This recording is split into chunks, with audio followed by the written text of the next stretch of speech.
యాక్టింగ్లు అబద్ధాలు ఆపి నీ పని నువ్వు చూసుకో. Who are you between me and my wife?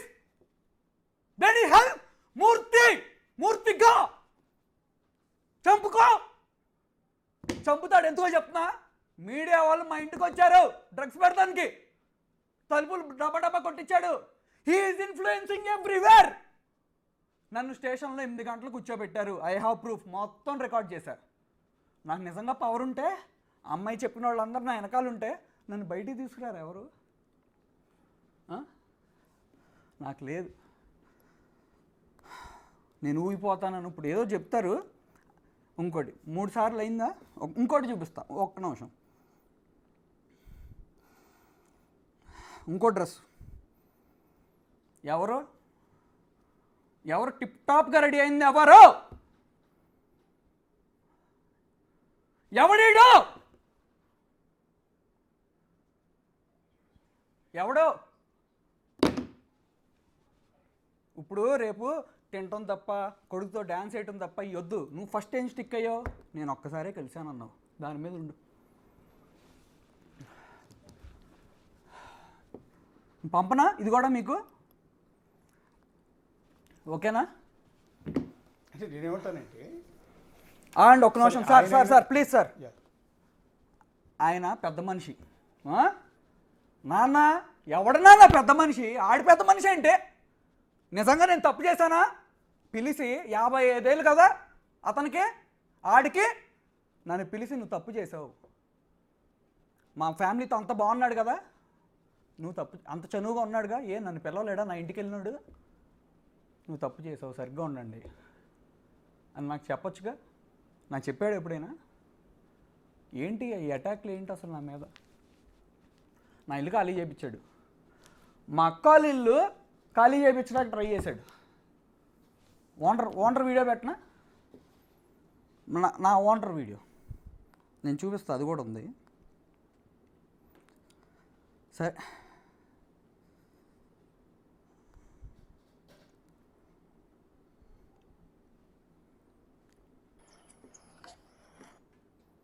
ఇదిగోండి, మనుషులు పంపించాడు. ఎవరాళ్ళు? మీ మనుషులే బాబు గారు. కింద మీడియా బ్యాగులు కూడా ఉన్నాయి. మీ ఇంటికి వచ్చారండి? నేను లేనప్పుడు అసిస్టెంట్ని డోర్ తీయొద్దన్న. భయం వేసిందండి, భయం వేసింది నిజంగా. ఏంటండి అసలు మా సిస్టర్ వణికిపోతుంది. మా అమ్మ ఎన్ని రోజుల నుంచి ఎడుతుందండి. నిజంగా ఆడాల కోసం మాట్లాడుతున్నాను అంటున్నావే, మా అమ్మ కాదా? మా అమ్మనన్నప్పుడు ఏం చేశారు మా అమ్మనన్నప్పుడు? ఆయన వేరే పెద్ద పెద్ద పొలిటీషియన్స్ పేర్లు చెప్పి నేను ఇలా అండగా ఉన్నాను. మా అమ్మ ఏం చేసింది?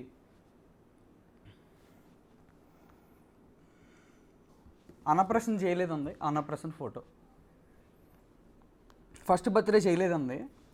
ఫస్ట్ బర్త్డేకి బేబీ సినిమా మ్యూజిక్ డైరెక్టర్తో సాంగ్ కొట్టించి ఆమె పెట్టిన డిఓపిని నేను మాల్దీవ్స్ తీసుకెళ్ళి అక్కడ మంచి సాంగ్ షూట్ చేసి మంచి కాంబినేషన్లో అది యూట్యూబ్లో పెడితే ఎంతమంది చూస్తారు?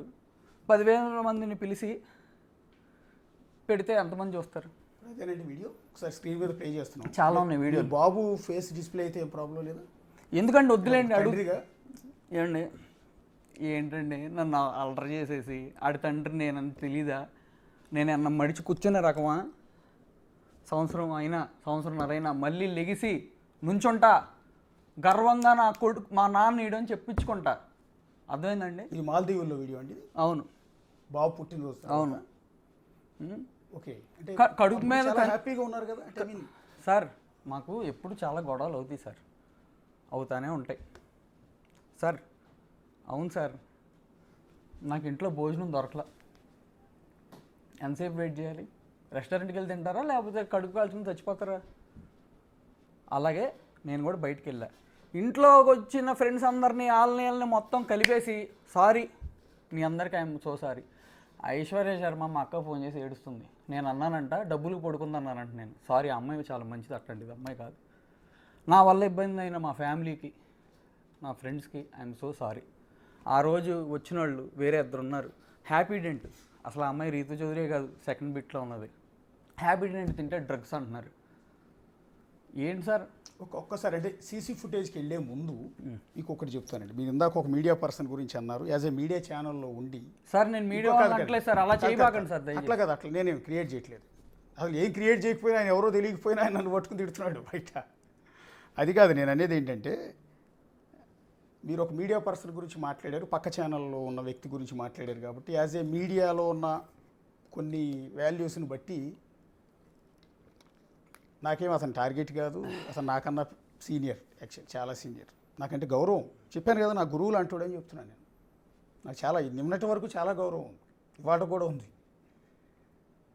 కాకపోతే పెయిడ్ జర్నలిస్టులు అంటూ ఒక ముద్ర వేయటం, మీ నాన్నను తీసుకొచ్చి స్టూడియోలో కూర్చోబెట్టిన పాపానికి మీకు బిఫోర్ నేను పరిచయం ఉందా? మీరు నాకు పరిచయం ఉంది? ఎప్పుడన్నా చూసావు ముఖం? ఎప్పుడన్నా లేదండి. నా ముఖం ఎప్పుడన్నా చూసారా? కనీసం లేదండి. మీకు కూడా తెలుసా అండి, మీతో నేను లైవ్ కాల్ మాడాక మా ఫ్రెండ్ అరే నేను తిట్టాడు తెలుసా ఆయన అంటున్నాడు. తర్వాత చూశాను. విషయం అదేనండి. ఇప్పుడు మీరు ఫస్ట్ ఆవిడ గౌతమి గారిని పిలిచారు, మా వాళ్ళు మా కొలీగ్ పిలిపించాడు, ఆయన కాంటాక్ట్ ఉన్నట్టుంది, పిలిపించాడు ఆవిడ. ఎందుకంటే రీతూ చౌదరి ఇష్యూ వచ్చింది. ఇంకొక లేడీ వీడియోలు సోషల్ మీడియాలో పెట్టిన తర్వాత ఎందుకో మాకు తెలియకుండానే కొంత ఇంకొక జీవితం నాశనం అవుతుందో, ఇబ్బంది పడుతుందో అన్న ఉద్దేశంతో ఆవిడ పిలిపించాం. మాట్లాడారు, నేను కూడా చాలా ఫేవర్గా మాట్లాడాను. మాట్లాడిన క్రమంలో ఆవిడ వెళ్ళిపోతూ ఉంటే కింద నా రూమ్లో కూర్చోబెట్టి 5 నిమిషాలు వెళ్ళిపోయేటప్పుడండి, అమ్మ మీ బాధ అంతా నాకు అర్థమైంది, మీరు అన్నది నాకు అర్థమైందమ్మా, మీరు కూడా జాగ్రత్త. వాళ్ళు ఎందుకు రియాక్ట్ కావట్లేదని అడిగా. వాళ్ళది ఏ ఊరు అని అడిగా. పలానా హనుమాన్ జంక్షన్ దగ్గరండి అని. హనుమాన్ జంక్షన్లో మాకు కజిన్స్ కూడా ఉన్నారండి. అటు తిరిగి వాళ్ళ సర్నేమ్ ఏంటంటే పలానా కాకాని అని చెప్పుకొచ్చారు. కాకాని ఏంటి? అటు తిరిగి అక్కడ కూడా మా వాళ్ళు ఉన్నారండి, అటు తిరిగి కాసేపుడికి నాకు కూడా బంధువులు అవుతారేమో అన్నాక సరే అయిపోయిన తర్వాత వాళ్ళు ఎందుకు రియాక్ట్ కావట్లేదమ్మా అని అడిగితే ఏమో తెలియదు అన్నారు. అంటే మీరు ఒక 40 రోజుల నుంచి 40 రోజుల నుంచి పైగా మీకు అలిగేషన్ చేస్తుంటే ఇంతవరకు ఎందుకు రియాక్ట్ కావట్లేదు అని అడిగితే వాళ్ళ దగ్గర తప్పు ఉండిపోయింది కాబట్టి మాట్లాడట్లేదని సంథింగ్ ఏదన్నా సరిగా స్ట్రైక్ అవుట్ నా దగ్గర. అయితే ఇంకోటి ఏంటంటే అన్న తర్వాత నేనే అన్నా, అంటే నేను కూడా ఆవిడ చెప్పింది మొత్తం విని నిజమనుకుని నమ్మేమనంటే ఇన్ని రోజుల నుంచి రియాక్ట్ కావట్లేదు అంటే నేను మిమ్మల్ని ఉద్దేశించి అన్నమాట. అది ఒక శాడిస్ట్ మెంటాలిటీ అయి ఉంటుంది, లేదా సైకో మెంటాలిటీ అయి ఉంటుంది. ఇన్ని రోజులు సైలెంట్గా ఎవరు ఉండరు, ఇమ్మీడియట్గా మీరు ఒక అలిగేషన్ చేశారని వెంటనే కౌంటర్ ఇస్తారు. మీ మీద అటాక్ కూడా చేయొచ్చాము, ఎందుకని మంచి జాగ్రత్తగా ఉండండి అమ్మా. మీ ఇంటి దగ్గర సెక్యూరిటీ కూడా పెట్టుకోండి, మీ అపార్ట్మెంట్ సెక్యూరిటీ, విల్లా సెక్యూరిటీ కాకుండా మీ పర్సనల్గా సెక్యూరిటీ కూడా పెట్టుకోండి అని నేను సజెస్ట్ చేశాను. సీరియస్లీ ఆ రోజు వరకు మీ మీద ఉన్న ఒపీనియన్ నాకు అది. కట్ చేస్తే మరుసటి రోజు మీ నాన్నగారు వచ్చారు, ఆయన చెప్పుకున్నదంతా చెప్పారు. తర్వాత మీరు కూడా లైవ్లోకి వచ్చి కన్నీళ్లు పెట్టుకున్నారు, చెప్పారు. సో అదే క్రమంలో ఆయన ఒక మీడియా పెద్ద అని అంటూ ఉంటే నేను ఎవరండి ఆ మీడియా పెద్ద అంటే మీడియా వాళ్ళకి ఏం పని ఉంటుందండి? ఇది న్యూస్ కవరేజ్ చేస్తాం, మీ వాదన వినిపిస్తాం, వాళ్ళ వాదన వినిపిస్తాం, అది కూడా ఇంట్రెస్టింగ్గా ఉంటే. లేదా ఊళ్ళో పంచాయతీలను తీసుకొచ్చి పెట్టాం కదా, అది సేలబిలిటీ అయితే జనాలు చూస్తారు అనుకుంటే పెడతామండి. ఎవరో మీడియా పెద్ద చెప్పండి, సీరియస్గానే అడిగాను. మీడియా పెద్దలు అంటే ఎవరు ఉండరండి? ఒకళ్ళు 25 ఏళ్ళ ఎక్స్పీరియన్స్ ఉంటుంది, ఒకరికి 20 ఏళ్ళ ఎక్స్పీరియన్స్ ఉంటుంది. నేను పెద్దనా? ఆఫ్టర్ ఆల్ ఎంప్లాయీ నేను ఇక్కడ. మమ్మల్ని పోషించే మా యజమాని ఉంటాడే ఆయన పెద్దండి. మా ఛానల్కి విజయరెడ్డి గారు అని ఒక ఆయన ఉన్నారు, ఆయన పెద్దండి. లేదా పక్క ఛానల్ ఎన్టీవీకి నరేంద్ర చౌదరి గారు ఉంటారు, ఆయన పెద్ద. TV5 అనే ఛానల్కి బిఆర్ నాయుడు గారు ఉంటారు, ఆయన పెద్ద. ఈ కోణంలో నేను చెప్పా, వాళ్ళు పెద్దలండి మమ్మల్ని పోషించేవాడు, మేము ఆఫ్టర్ ఆల్ ఎంప్లాయీస్. ఎవరు పెద్దండి? ఆ ప్లేస్లో నేను ఉంటే వన్ సైడ్ ఒకళ్ళతో పుచ్చుకోనండి, మీ వాదన వినిపిస్తాను, వాళ్ళ వాదన వినిపిస్తాను, ఇది నేను చెప్పింది. కట్ చేస్తే లైవ్ అయిపోయిన తర్వాత మీ నాన్నగారు నేను అడిగా, ఎందుకంటే నాకు అప్పటి వరకు ఆ పెద్ద అని ఇప్పుడు మీరు పేరు రివీల్ చేయకముందు నాకు ఐడియా వచ్చింది. మీరు ఇప్పుడు పేరు రివీల్ చేశారు, మీ నాన్నగారు ఎక్కడా చెప్పాలి, నాకు కూడా అర్థం కాదు.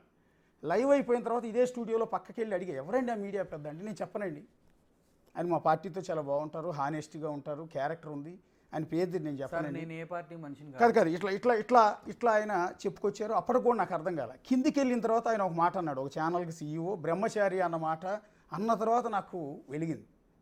సో ఈయన గురించి ఏమన్నా అంటున్నాడా? నా ఈక్వేషన్ వేరుగా ఉంది. ఏంటి అంటే మీరు క్యాస్ట్ ఈక్వేషన్ వచ్చింది కాబట్టి చెబుతున్నా, మీరు చౌదరి, వాళ్ళు చౌదరి, ఇంకో చౌదరి మీడియాలో ఉన్న ఇంకో చౌదరి దగ్గరికి ఎవరో వెళ్ళి ఉంటారు. మీరు క్యాస్ట్ ఈక్వేషన్లో ఇంకో చౌదరి జర్నలిస్ట్ ఎవరో సీనియర్ పెద్ద అంటే ఎవరో సమ్ చౌదరి దగ్గరికి వెళ్ళి ఉంటారు అనుకున్నా, కానీ మీరు చెప్పిన వ్యక్తి దగ్గరికి నేను అసలు ఊహించలా. కిందకి వెళ్ళిన తర్వాత అనుకుని మా కొలీగ్ దగ్గరికి వెళ్ళి చెప్పా, ఆయనకి బ్యాడ్ అవుతోంది, ఒకసారి నువ్వు కూడా ఎందుకైనా మంచిది ఫోన్ చేసి చెప్పు. మనం అనుకోకుండా ఫ్లోలో వాళ్ళ నాన్నగారు మాట్లాడేశారు, ఇట్లా చెప్పారు, పేరు కూడా రివీల్ చేయలేదు అని చెప్పారు. బట్ ఆయన ఏమనుకున్నాడో నాకు తెలియదు, కానీ నిన్న సాయంత్రం నా మీద 2.5 గంటల పాటు డిబేట్ పెట్టి నేను ఫెయిడ్ జర్నలిస్ట్ని, మీ మోచేతి కింద నీళ్లు తాగాను అని అంటుంటే నిజంగా నాకు బాధ ఏమనిపించలే, నాకేం బాధ అనిపించలే. కానీ ఇలా ఉంటుందో వ్యవస్థ.